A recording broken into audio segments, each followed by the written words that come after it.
There we Hey. go. Hi. Catch you off guard. You're like, oh, here we go. Here we go. Here we go. Hi, Cassie. Hello. Long time no see. How are you? I know. So for all of you that don't know, Cassie and I just got back, and Brittany, actually, who's behind the scenes, we just got back from Belize. Yay. Well, we already got people starting. Yeah. So we took 9 women to Belize for 6 days, 6 nights, and it was amazing. And we got back on Friday, and I don't know about you, but I was exhausted. I was like, nobody talked to me, nobody touched me, no one do anything. I was staying in bed all day, and that's exactly what I did. Yeah, it's exhausting. How'd you like it? I thought it was an amazing trip. Did you? I thought it was awesome. It was one of those trips where we did so much, and like you go, okay, and every bit of it was just incredible. Amazing, right? Yeah. I know I was creating this retreat. So for all of you that don't know, I created Flow Retreat, and we went to Belize for 2023. And yeah, just thinking back now, I was like, oh, did I plan too much? I mean, I had these women up at 7 a.m. every morning, and we did not go to hit our rooms till after dinner at 8 o'clock every night. And some even stayed up a little bit later than that. But we were literally doing something from 7 a.m. to like 8 at night. And it was crazy, right? It was crazy. But I just wanted everybody to get the most experience that they could out of everything and see everything that I could imagine they'd want to see, right, for a healing journey. And so we've got a video to show you. So Cassie's going to play the video and give you a little sneak peek out of our trip. Yes, here you go.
Just watching it gives me butterflies again. Like, oh, I miss being there.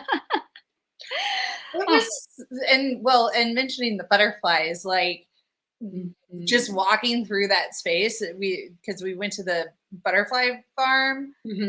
It, like, I had so many butterflies that ended up on you on my arm at one point. It was so cool just being in the space. Yeah, you walk into this like tent or whatever it is that they have built, and there's like thousands of butterflies just flying all over. It's like remarkable. I finally took some video in slow-mo, so you could just see how beautiful these butterflies were, just right in front of your face, just passing. It was just remarkably beautiful. I don't even know how else to explain it. It was so amazing that we're going to plan another trip for next year. We're going to do Belize part 2. So, and I think we're going to shoot for May because I got a wedding coming up in March. So, we're going to probably do May of 2024 back in Belize part 2 because there's just so much more to see. Super healing country. It's so humbling every time I go. I don't know about you, but I go for the people, right? And to see how people live. And for me, it was so remarkable just to see people who have nothing. Literally, these homes, y'all, not even kidding, are shacks, most of them, right? I don't even know how they're standing up. So they're all kind of up on stilts because I guess it floods, but I don't even know how they're up there. And I'm like, but people are happy. They come out smiling. These people have nothing and yet are happy. And so it makes you really think internally, like all the things that we think are going to make us happy. That's not what it's about, right? It's just about living life and being in a space where you're living every day happy. So yeah, that's what I always get from it. And I come back saying I'm going to do a huge garage sale. I'm getting rid of everything, right? This is going to get rid of everything. We have too much stuff here in America. Right. I don't know. What did you take from it? What did you get? For me, it was just super grounding. Yeah. Because then you're in a space where you're constantly working. You hardly ever leave your computer, right? You Yes. are that girl who's constantly on the computer working for your business. And so I bet it was extremely grounding just to go experience water, nature, life. Yeah. Well, and it's because even on the trip, I had to stay connected at least a little bit. But it was also really nice just to be like, okay, like take, most of the days I even just left my phone at the hotel and just let other people be in charge of taking pictures, because in that way I could be in the space and just really just connect for those hours that we were out. So. Exactly. One of my favorite things too was a quote. So we went on a medicine trail walk from this man named Renee. He's a Mayan and like he's like 72 and looks amazing. But he took our group on a medicine trail and just showed us what all the plants and the trees and what the Mayans used for medicine, for glue, for rubber. And he said this one statement, and it's really true. Like God provided us everything we needed from the earth. Like we've got everything we need, even for healing, even just we've got it. And so I just think it was so remarkable. I'm a little sad that the new generations don't want to pick up this old culture, but I hope he writes a book, or I hope he does something with his knowledge before he ends up passing away. But it was remarkable. It was remarkable. It was just the whole thing was remarkable. We did a spiritual cleanse too with a lady named Thelma, whose grandmother was an ancient Mayan healer. And so it's just so remarkable stuff that we did. So if it interests you, put it in the back of your brain. May of 2024, we're going to do Belize Part 2, or Belize Take 2, flow retreat. And I'm going to take 10 more women, and we're going to go do it again. And we're going to do some other cool stuff too. So keep it in the back of your mind. If you're interested, let me know, and I'll put you on the list as we start developing more. But I could talk about it all the time. But we do have a guest. Cassie, who do we got today? We do. So tonight we've got Dr. Joy Pedersen, and we are going to be talking about past lives with her. So past lives. Past lives has always interested me. Always. So I cannot wait to talk to her. So for all of you on Facebook, on YouTube, wherever you're at, leave us questions. Like, she's a past life specialist. She deals with clearing dark energies and things like that. So we're going to let her kind of talk about what she does, but give us some questions. Let us know. What do you want us to ask her? What are you curious about? Do you have a phobia? I have some phobias that I'm going to ask her about. So let us know in the comments. She can see the comments as well. And we'll go ahead and bring her on. Let's do it. Cool. Welcome, Joy. Hi, Joy. How are you? I'm well, thanks. Joy's coming to us all the way from Sarasota, Florida. Yeah, yay. I think you're an hour later, so it's like 8 o'clock your time. Yay. Well, welcome to the show, Joy. We're super excited. And I know our guests are super excited. We'll be able to see the comments as they start rolling in, but I wanted to kick off the show. I'm going to let you introduce yourself. And it's really interesting. We have a lot of guests that come on the show, and it's just really interesting, not the box, but the spiritual toolbox that they fit in. And so I'm going to let you talk about you. What do you do for people? What's your background? What's your history? How'd you get here? So I'll let you take the floor, Ms. Joy, Dr. Joy Pedersen. Well, I'll try to do it as succinctly as possible. I always had a calling. I knew as a child, I had a calling for this lifetime. It was going to be my last lifetime, and I would be here for the end of the world as we know it. Now, that was a long time ago, and it was a big process in between getting from there to where we now sit, which is the end of the world as we now know it. In my perspective, it's the end of darkness, a world that's been run by darkness. But as a Jersey girl, I went out to Los Angeles and thought I should work for motion picture studios, like when in Rome. Right. Was very green. I had no idea what I would be doing or any of the direction. But decided on what was the best studio to work at, and they told me Paramount. So I got a job at Paramount doing television publicity, and it was a great job. Nice. Worked there for 5 years. But while I was there, people would ask me, "How did you get your job?" And they wanted help. And I used networking to help break me into the industry and into the studio. So I wanted to reciprocate. And I saw so many people struggling. They weren't making friends. They weren't getting the job that they were looking for. They were really struggling. And I wanted to help them. And I didn't know how, and I didn't know why it was easier for me. So I actually looked about success to study it, to see what set me apart, because why are these people struggling and I wasn't, and I didn't know anybody. Mm-hmm. So I learned about the law of attraction. I started, and I was fascinated by it's what you're thinking about that you attract. I didn't know it was supposed to be difficult to break into Hollywood, so I just did it. And then I started teaching people. And I was teaching basic techniques that everyone was applying consistently, including myself. And we all struggled in one area versus another. In the beginning, for me, it was money. For others, it might be relationships or a job or whatever. But when I was teaching that and I was seeing this pattern, I couldn't figure out what was causing it, but I figured it had to be internal, because everybody was externally applying the same technique. So I looked for a solution, and I was introduced to spiritual healing and understanding the subconscious, which is your memory bank and computer, and what really creates your program. So I started focusing on that instead. And it was like the magic bullet to shift life overall. Was it? Yeah. I think that's super fascinating. So that's kind of what led you into the spiritual part of everything. Mm-hmm. It's interesting because everybody knows the book The Secret, or the show The Secret, and that's kind of what started me. I think I watched the show first, and then I ran to buy the book, and then I bought E2, another series, and it fascinated me. And I was like, I'm going to do this whole law of attraction thing, right? And that's what started me on this journey as well. I started doing the law of attraction, and then I realized, man, I need to heal because I've got some stuff broken, and maybe that's why I'm not attracting the life I deserve, right? And then it took me on a healing journey. And then that healing journey took me into meditation. And then that meditation took me into opening up spiritual gifts. And then here I am, a medium today. That was 7 years ago. So same for me. That one book is what started it all. It's like you found the magic, right? The magic of our capacity, right? The magic of our capacity. Well, I love that story. You also work with Archangel Michael. Yes. Yes. So when did that happen? Like, how did that evolve into where you were working with the archangels? Well, I found out that they've been with me my entire life, but I didn't know it. And I realized my whole path was because I was divinely guided for what I came to this planet to do.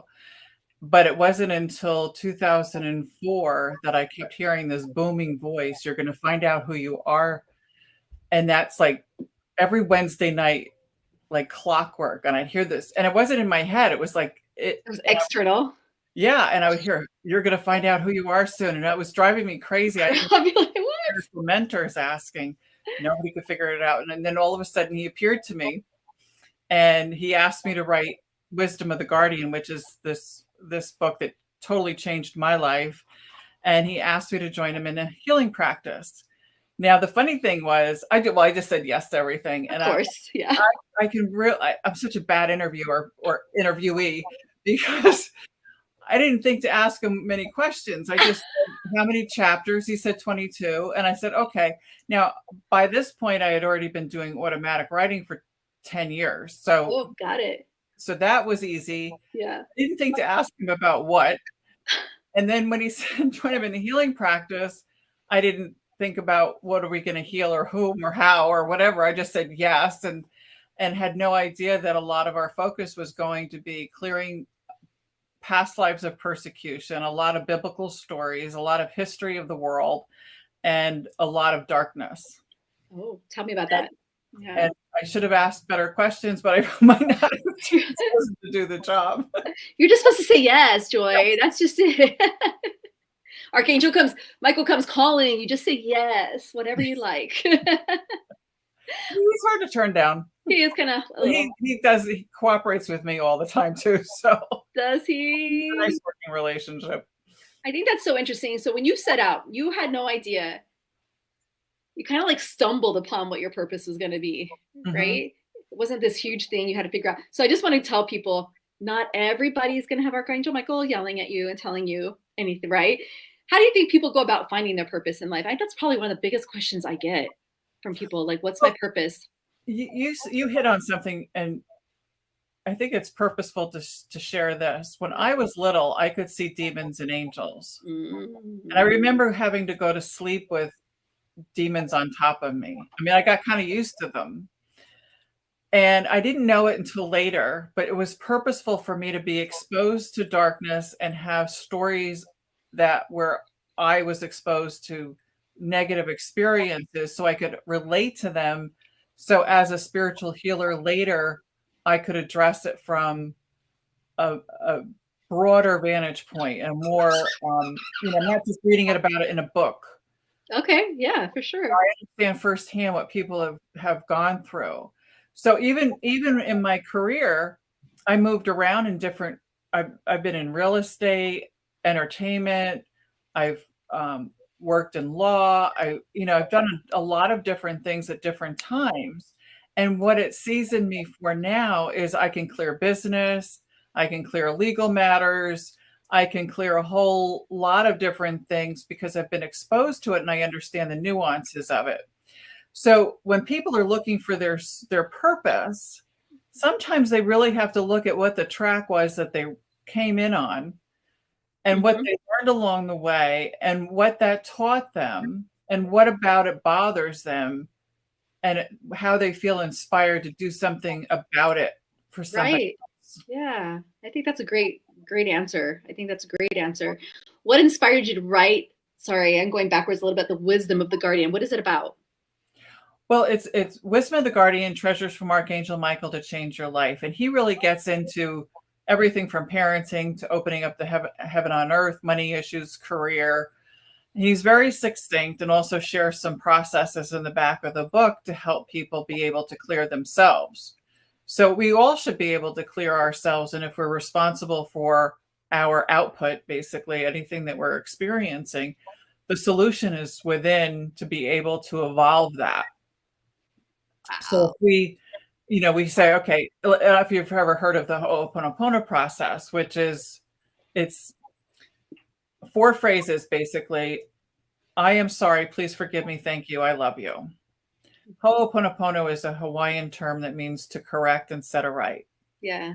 And when I learned it a long time ago, it was a whole weekend and 12 steps and things like that. But they've culled it down to those 4 meaningful statements because so many people have actually embraced doing the work and clearing so much that it's easier to do now. But if you could take responsibility for yourself in the situation and just say, what is it within me that this is a thing?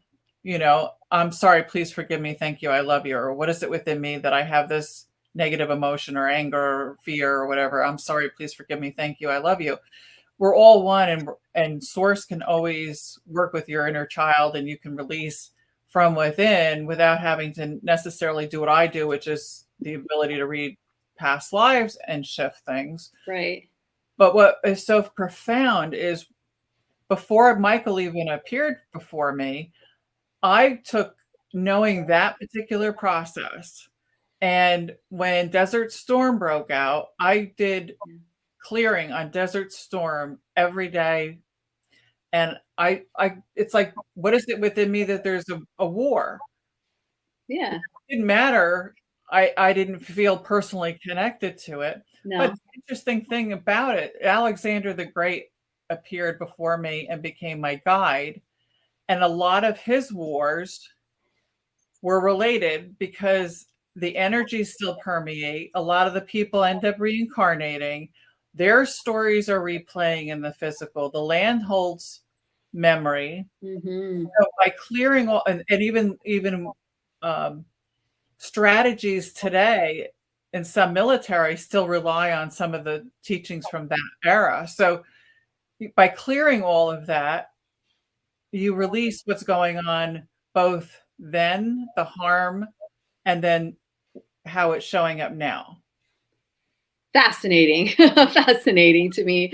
Let's talk. Oh, we could go all day on that topic alone, but we have a lot of people talking about past lives. So let's talk a little bit past lives and how it can heal now. So from a probably a simpler perspective on people, what do you think a past life, how does it affect people today in their own personal life, right? Like, I've always struggled with this topic because if you're woo-woo, anyway, go ahead. I'm gonna let you talk. So if you meet anybody, often there's a connection with them in another life. If your subconscious remembers them from another life, that memory starts replaying in that subconscious, and then you're living in sometimes an old pattern or emotion that really began in this other life. But the complicated piece is time is actually circular and linear.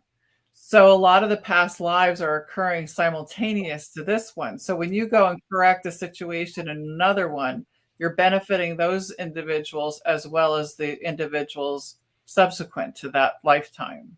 Okay. Everybody gets a win. And when you clear yourself, you're also clearing everyone else involved in the story. So you're setting yourself and others free. So I'll give you a scenario. Okay. There was an individual who was affected by his father, and his father was brutal, and he could never measure up to his father. And he came from a royal lineage, so he had a big job ahead of him, and he wanted, he's going to be not only head of the household, head of the country, or whatever their stature was at the time. And he was very hard on his son. Now, it was also an era where it was more patriarchal. It was probably less conscious in general. Right. But the problem with it is the way in which the son related to the father and not feeling good enough, having to prove himself, dealing with somebody that was angry all the time, he couldn't please, always questioning himself, is he going to get this right? So when we did a clearing on that lifetime, what he revealed was his father this lifetime was similar. And he had those same emotional reactions and perceived himself or life in a similar way. Okay. So when you clear that lifetime, the previous lifetime, and you can also clear this one, whatever happened, like I clear abuse a lot. When you clear that out of their field, then they're not running that program. So it's just like a computer Excel sheet.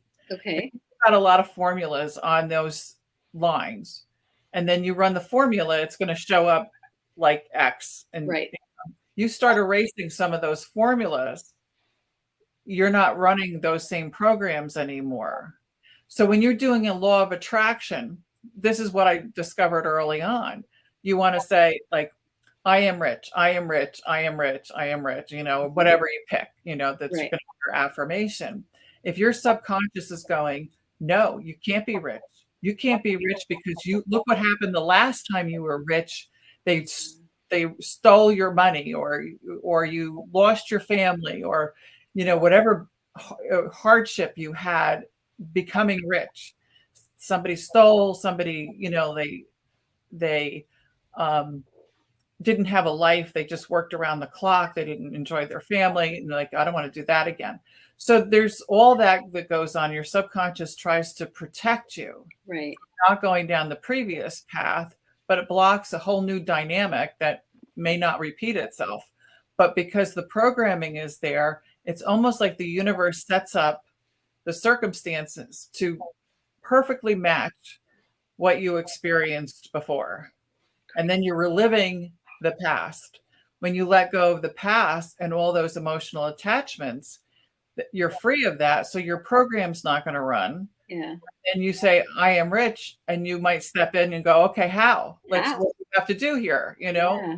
a totally different approach. Do you think people can heal themselves or their past lives themselves? Is something people can do on their own? I believe that everybody can heal themselves. It's just a matter of learning techniques. Meditation is a wonderful tool. Going deep enough is the challenge that most people have. They never go deep enough to get all the data necessary to fully heal. When I was clearing stories for clients, I didn't know I could.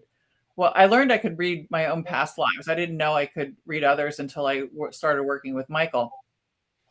And I remember, people presenting a challenge, and then I go look, and then I'd realize I'm like in pea soup trying to figure out what it was. And I realized what I was dealing with is I was up against darkness. Gotcha. And if you're up against darkness, you can go unconscious because it's so dense. But if you stick with it long enough, with the determination and the tenacity to get to the other side of it, you see, oh, that's the story. That's what I'm battling. That's what I'm repeating. And then you shift it. Now, forgiveness is the fastest way to shift anything. But the challenge with also forgiveness is it's incremental. Most people can't out of the gate totally forgive 100%. But when you can 100% forgive, God can 100% heal. So if you're not forgiving a situation, you're holding it captive. You're making it stick and have the negative effects repeat. So it's your own fault. If you're not forgiving, you're the one who's perpetuating the drama. Wow. I bet that hit home for a lot of people who are listening, right? Now I'm going to go try to heal my own self. So I'm trying to picture my life and what's kind of going on in my life and say, So is this where the term like generational curses come from and things? Because it just keeps like, I feel sometimes I walk in the same life my mom did. It's the weirdest thing. Like, is that normal? Well, you're picking up patterns always from who you were raised by. Okay. But I was just telling this story the other day, which I thought it was so telling because a woman came to me about her finances. Okay. And in Italy, her ancestor did something with a bank and did something inappropriate. So we had to clear that an original story. And while I was clearing that story, because the sins of the father can be born upon the children and they can pass down that karma, which, just as a quick aside, we cleared the cause of that occurring as a in total, as a dynamic facing humanity. Like your karma is your karma now. It doesn't pass down to your children any longer because we cleared the cause of that particular scenario. But if there was karma that was passed down generationally before we cleared that karma and that particular dynamic, that karma and ancestral programming can get passed down. But when we cleared that individual in the past life, it would benefit everyone subsequently. The interesting thing about that was somebody in that session said, clear short sale. Now, short sales weren't around then. Back then, yeah. Right. It was when we were doing the healing of this woman. Well, it turns out he reincarnated and was living in the Midwest and was dealing with a short sale. And he was paying the price of his own karma from when he lived in Italy lifetimes ago. So he was benefiting also, but then we were also clearing with the whole concept about short sale and of that. So it's all interrelated. The more you clear, no matter where you're clearing, it's helping in ways that you can't even imagine. Okay. That makes a lot of sense. Are phobias a way to tell if you have a past life trauma? Well, it's not unusual that a phobia can be a past life trauma. Okay. Something can get triggered. I did have a client who stopped being able to drive. And we did one session, then she was able to drive again. So things can happen in this lifetime that causes a trigger or a confirmation to a particular storyline. Got it. But when we go back and clear, what we're clearing is layers. So it could be, I did a shoulder, for example. I had a client that had shoulder pain. Okay. Every week we addressed past lives that affected her shoulder. Okay. And her pain would go away, but it would come back. And then we have to clear more lifetimes of shoulder challenges until there weren't any left. And then she didn't have shoulder pain any longer. Fascinating. Yeah. So it's like our cells remember, our brain remembers, our consciousness remembers. Yeah. I have a phobia of water. I got to figure out what that's about. We just went to Belize and I did not want to get in the water anywhere. So that's my own, and heights. Phobia is water and heights. So I got to figure that out. Well, I cleared the water thing for me. Well, I was an expert swimmer. I couldn't dive. Okay. I could get to the side of a pool and then go head first. I could go in a lake. Okay. But I couldn't dive. Okay.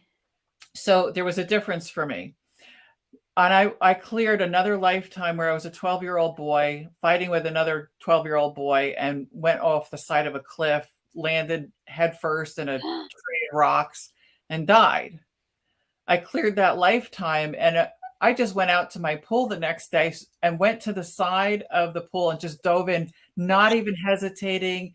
And it was so fascinating to me. I could stand at the side of that pool and look at it, and it felt like plexiglass was in front of me. I just couldn't propel myself forward.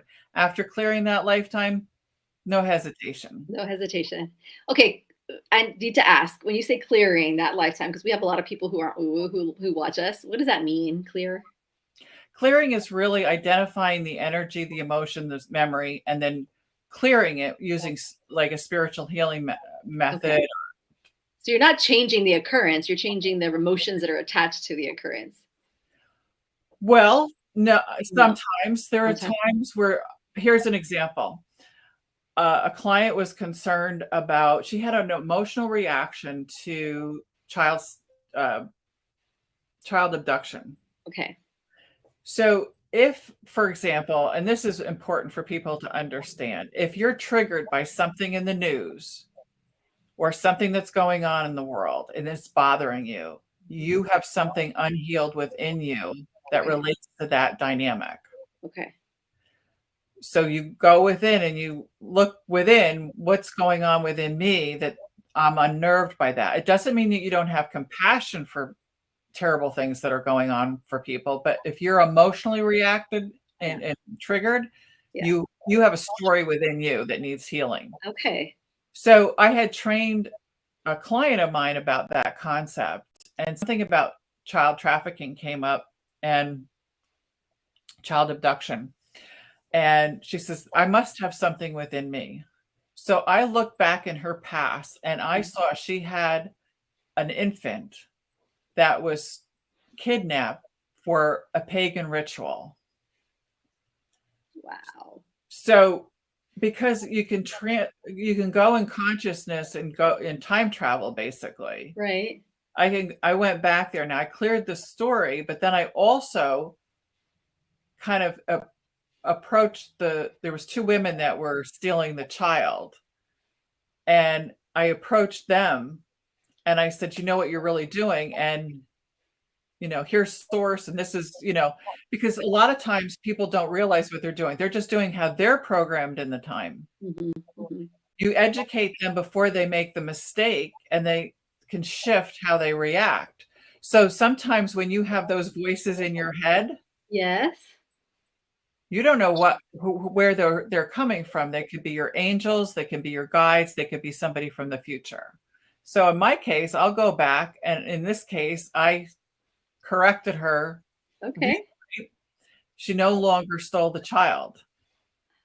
And this child was not murdered, and the mother lived happily with this child going forward. So you can shift things if you go back to the proper place in the timeline.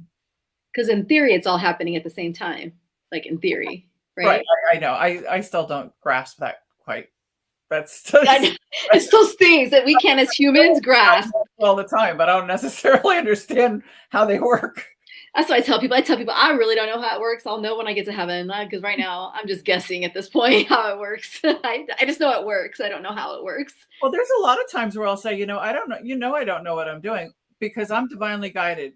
Right. God will show me what he needs me to do. I'll just follow what he says to do, and I'll just do what he says. And it's what was supposed to happen.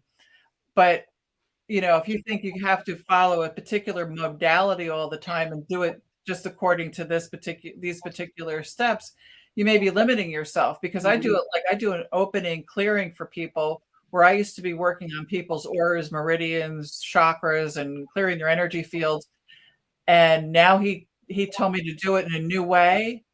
And it's done for me, it's pictures, and it's done shorter. Quicker, easier, shorter. Yeah. Yeah, easier and shorter. Yeah. Yeah. Thing and make it easier and shorter. That's the craziest thing, right? That's what I tell people when I'm training too. Like I'm going to teach you because people taught me. It doesn't mean it's all right, right? To each their own. Like, I believe in consciousness, and I believe that spirit comes down and we blend our consciousness, and they use my senses. Some people don't believe that. Some people think we go up and they meet us up here and it all happens up here. And like, I just know it works, right? That's all I know. I don't know how it works, why it works.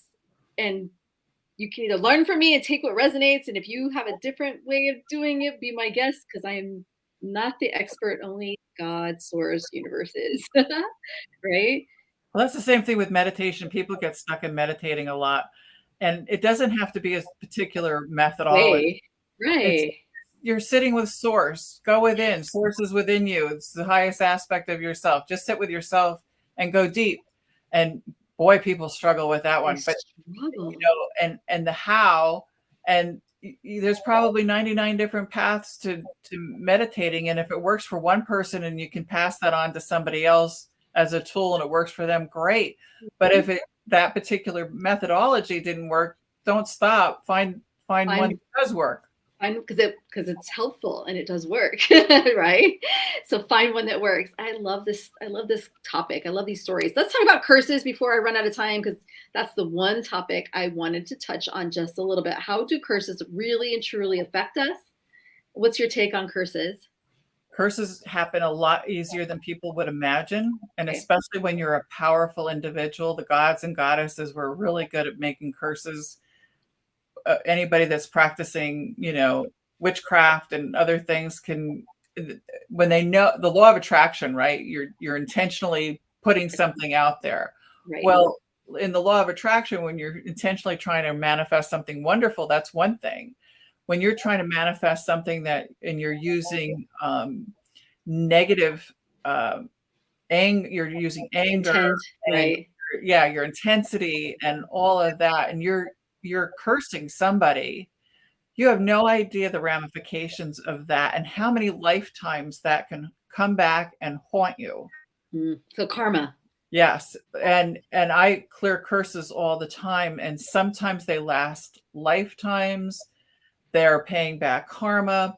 And this is one of the things that I learned from darkness, that even when someone is like they perceive to be a good witch, their intentions are good. If they have any darkness within their DNA, which most people do, because we are a world of duality. So everyone has a dark side. God has a dark side. People have a dark side. Got it. So there's always a dark element, but doesn't mean that you behave in a dark manner or are choosing the dark or anything like that. Right. There's just a connection with it in your past lives. And depending on what roles you were in any particular lifetime or whatever. But anyway, there's darkness in the DNA. The darkness can work through that DNA and screw up that intention of like a pure outcome with a spell or anything like that, and just screw it up and wreak havoc on all involved just because it's not pure. Gotcha.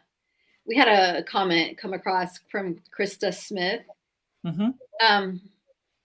We'll pull it up.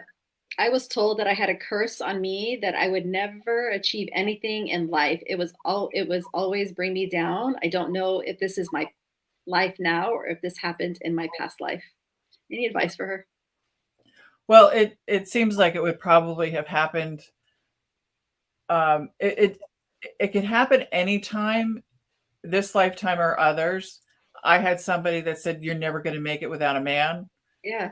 in a way it was the same type of thing, curse, yeah. like curse and whatnot. So we all have to weigh whatever everybody says, and if we take it in, we're almost even accepting that curse. So we also have to just be really diligent about the information that we allow in if it's negative in nature. But some of these things do happen in past lives and they carry over, and the karma is part of that dynamic that's carrying over. Yeah.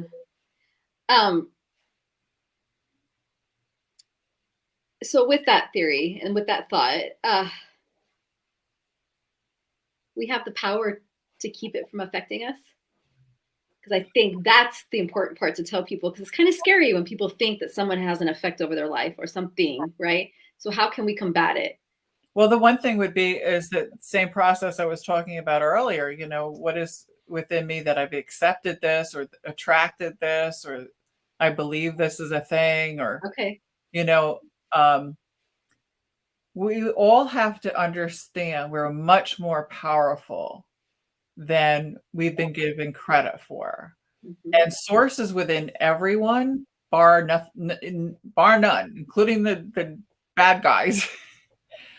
So, and all that put out in, intentions, they want something for themselves when they're not pure and they're not, especially turning it over to source or aligning with what's the highest and the best, they can be creating karma. But so if we recognize the fact that we've all created karma, we've all been dark, we've all made mistakes, we've all been hurt, and we're moving into the new golden age. So now is the job for everyone just to clean it all up. Clean it up. No judgment. God doesn't sit in judgment of people like it has been taught. He doesn't. He may evaluate a situation like that was not a good move, but he's not a punishing God like we've all experienced in some of our religious teachings. And karma is a thing that helps people understand the lesson. Oh, that didn't work out so well. No, I'm not going to do that again. Right. So if we understand that that's what's really going on in the world, a lot of people's karma is coming up because we are at the gateway of the new golden age. It's been birthed, it's here and available to everyone who can raise their vibration to move into it. And I use this example.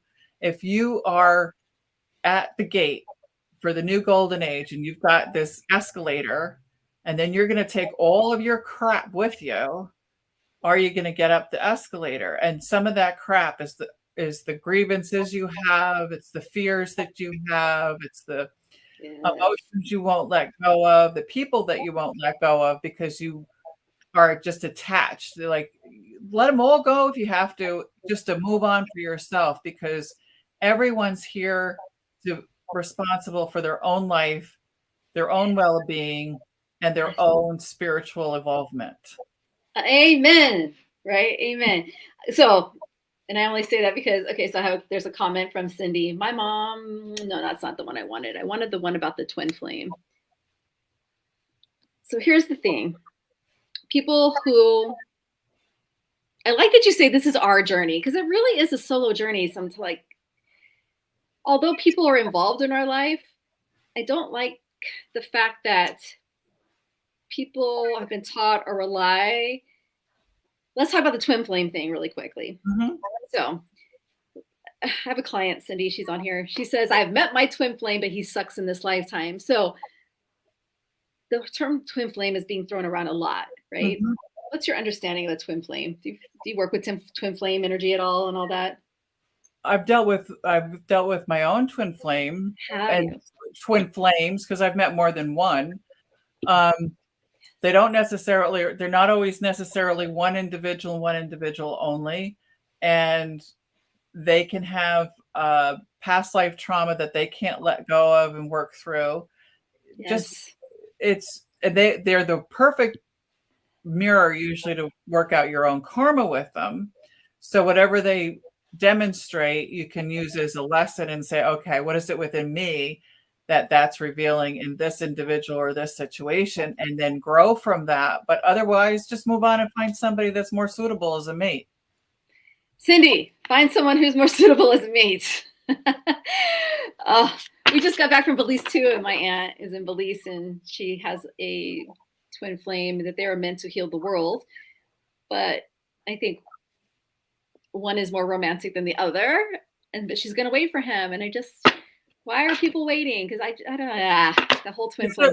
I mean, I could get caught up in the romance part too. Is that what it is? So yeah, no, it's this romantic notion, and there's a lot of healing that has to take place between twins. I've done a lot in the origins of the split between the masculine and the feminine, and all that has to be brought back into balance. And there's a lot of work that can be useful, and it can benefit everyone by diving in and doing the work that a twin flame relationship will bring to the surface. But because it was a spiritual calling also for me to be with one, that held me back in my own personal relationships, because I always put the world first, and I'm here to save the world. So I figured, if we can get him up to speed to do his job, then that would be great. But it just took me away from doing the job that I could do more effectively without, the strings attached.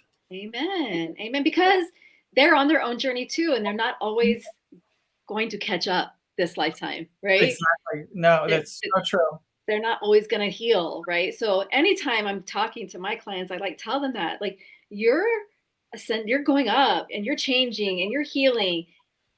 I understand your soulmates, but he's got to do the same, or it's his journey, right? And you can't be responsible for someone else's journey. You just can't. You got to be responsible for your own healing, and that's it. And so maybe it's not meant to be this lifetime, and that's okay. But what did you learn from the experience, right? So many people get caught up, twin flame soulmate, this is who I need to be with my life, even if it's bad. We were meant to be here, right? And so just trying your twin flame is usually with you anyway on the other side. So even if we're not in a relationship with you in the physical, they're still supporting you on the other side. On the other side. Yeah. So there you go. Everybody's on their own mission, their own journey. So this is a part of the show. We're going to open it up to any questions, or if anybody has us. Okay, there's questions coming in. So let me just start reading some questions off. Lori Davis says, okay, so twin flame is same as soulmate? No. No, I don't think so. No. No. Go ahead. I'll let you explain. Well, a soulmate, you're part of usually a family, soul family. Soul group. And your soulmate could be, a friend, it could be a lover, it could be your romantic partner. Same thing with a twin. I mean, the twin can be the same. It's just the dynamics are different because your history is different. And it's very specific energies with a twin. What is a twin flame meant to do? Mirror yourself, right? Or see in you what you need to grow from? You usually have a lot of karma with them. Karma. Okay. And there's a lot of healing that needs to take place in that relationship. And I've gone back even to when the initial split occurred, what people's impression were when the male and the female split from each other. There's a whole lot of dynamics in there, and they didn't all relate in the best way. And, your perspective can go so far back, it's unbelievable. So we go back, and I do a lot of world work, and when we do that, we're clearing everything under the sun throughout all time and space. And it's interesting, the dynamics that come to the surface about where something occurred. But what's so fascinating about it is when you see the people in the physical still having the same dynamics play out in their life, and you see it happen a million years ago, and maybe even off planet. So it's fascinating when you see how it all ties together. How all ties, and it does all tie. We go in these cycles, right? It is fascinating. It's fascinating. Krista says, can you tell people what their past life was and how they passed?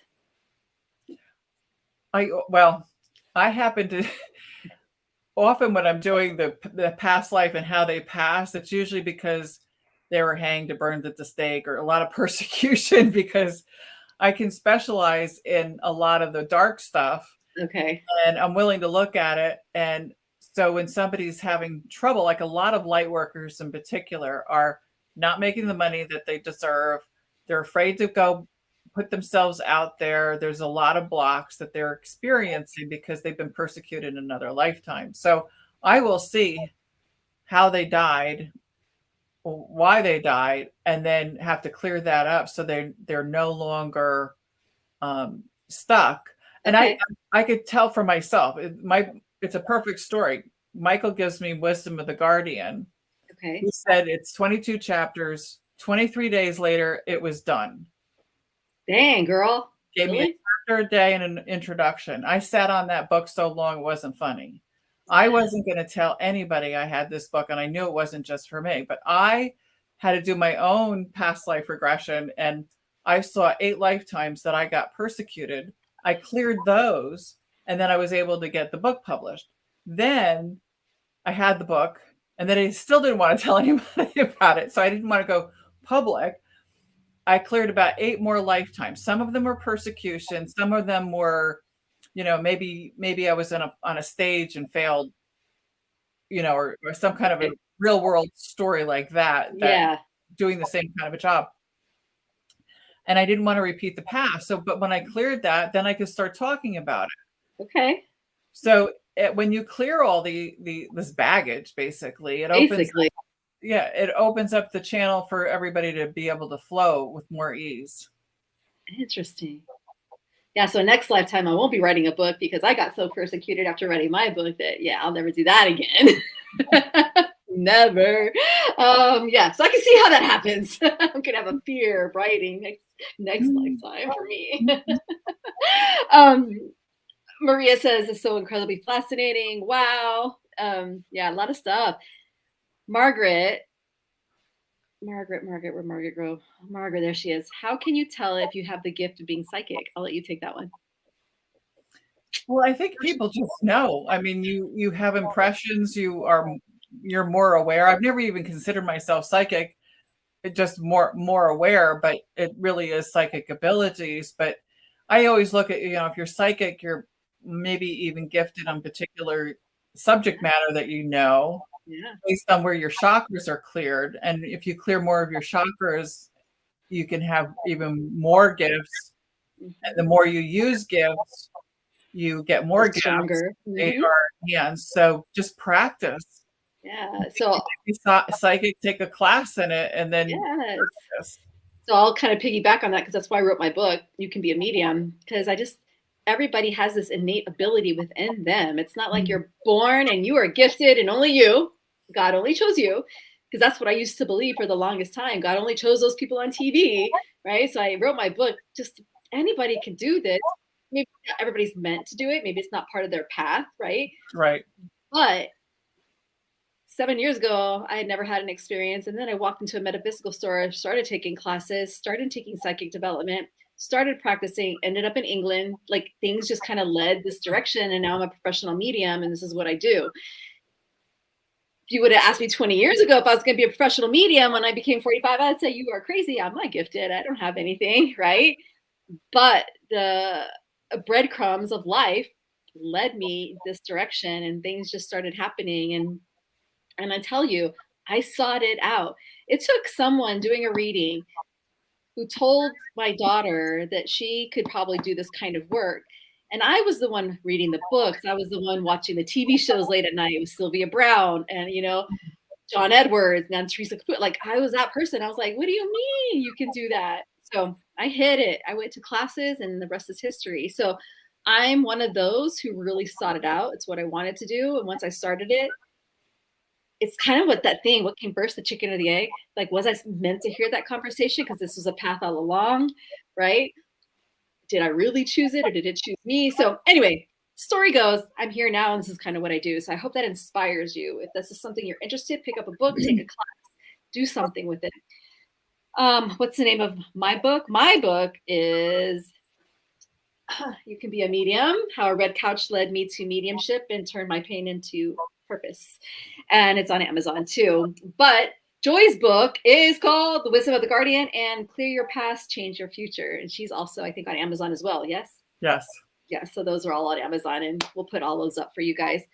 Margaret, I get this horrible feeling before someone passes that I know. Well, then listen to that intuition. A lot of people that I know have that gift. I think Brittany, our behind the scenes person, I think she's got that gift too, where she kind of knows something's going to happen to a loved one before it happens. So that's just another way that you're tapping into your intuition as well. So Keep it up. I have all these questions. Lori, how we can tell how many lifetimes we've had? Good one. Some people are really good at numbers. I read somewhere that people have like 2,500 lifetimes. I think, well, nobody should come to me to ask how many they've had. Right. I'm always looking at what's the nasty stuff that we need to get off and just move that away. But there are people out there that can tell you how many lifetimes you've lived. Yes. And I've lived longer than the planet's been here. So like, how far do you want to go back to? Clean up when you live that long, Right. That's what I tell people about guides. Like, when I'm training people and they want to know who their guide was and they're struggling because they want a name, they want specifics. I'm like, okay, what lifetime's name did you want? Right? Do you want their spirit name, their actual earth name? Like, what are you looking for, and why does it matter? Right? Because we've all lived so many of them, I'm sure. You're welcome, Margaret. You're welcome. This has been such a great topic. I pulled a card just for the overall collective of this podcast, and it's so crazy. It's all about lessons and blessings, right? Our past lives. That's what it's about. It's about learning the lessons and having the blessings from it. And sometimes if we don't learn and we don't go through our healing process, we carry some of that baggage into the next lifetime. So I think it just kind of carries with you until, I guess, you go and heal it. I've never been one. You've made so much sense, and you might have changed my mind, because I've never been that person who wanted to. I believe in past lives because I believe in reincarnation, but I'm just like, why are we going to worry about what happened in a past life this lifetime? We're here to learn this life, right? So that was kind of my thinking. So you kind of opened my brain up a little bit to understanding, well, why we would need to and how we could carry karma and stuff like that. So thank you for that. I hope everybody else got something from this whole discussion. We didn't get to do a lot of readings today because we just talked so much, but Joy, let people know where they can find you, because they're asking. Okay. Well, I'm certainly available over the internet at joypedersen.com, and I see this just popped up on this screen, which makes it really easy. And I work privately over the phone or Zoom, and then I also do a monthly group healing call to membership where we're getting into clearing a whole bunch of different types of issues at once, and whatever the next layer is to release. And then we do usually a channeled message from source, training about some subject, how to evolve yourself. And then I do a Q&A once a month for that. So I'm pretty accessible for those that are interested in getting more information. And I will do a just a little get acquainted call for about 15 minutes just to get to know the person, their needs, to see if we're a fit. Okay. And people can reach out for that too. Awesome. Are you on any social media? I think all of it, really. All of it? Yeah. Awesome. Well, Joy, it's been a pleasure. Thank you for being on our show. We so very much appreciate it. Everybody go like Joy's Facebook page. Is it under Joy Pedersen? Yeah, Dr. Joy Pedersen. Dr. Joy Pedersen. Yep. Go like her Facebook page. You can check out her website. And then if you're interested in getting anything done, please reach out to her. Cassie, where can people find you, my love? So everyone can find me over at Stargazers Unite, stargazersunite.com, stargazers.unite across all social media platforms. I do websites, branding, and logos for our spiritual community, spiritual lightworkers. So she does a fascinating job. Look how she runs the show. She's amazing. She's our technical guru. She does my website. She does all my branding stuff. So if you're ever interested in a branding package, anything like that, Cassie is your girl. Yay. And for me, all right, you can find me. I am the Red Couch Medium on all social media. You can find me on Facebook, Instagram, TikTok, YouTube, because of Cassie. I do private readings via local or Zoom. I teach. So this weekend, I am teaching a class at Miracles of Joy Metaphysical Center in Louisville, Texas. So if anybody is available, we're doing a psychic development class and a mediumship development class this Sunday. There it is. They just added psychic development to it since the mediumship one went so well last time. So there'll be a mediumship class as well. I mean, a psychic class as well. So you can kind of go look on their website if that's something that you were interested in. Again, my book is available. You can be a medium, how a red couch led me to mediumship and turn my pain into my purpose. And it is now available on Amazon. We are at 480 books sold, almost to the 500 mark in less than a year. And so we are super excited about that. I hope it's helping and healing and doing all the fun things it's supposed to do. Anyway, thanks for being a part of our show, and we'll see y'all next time. Take care.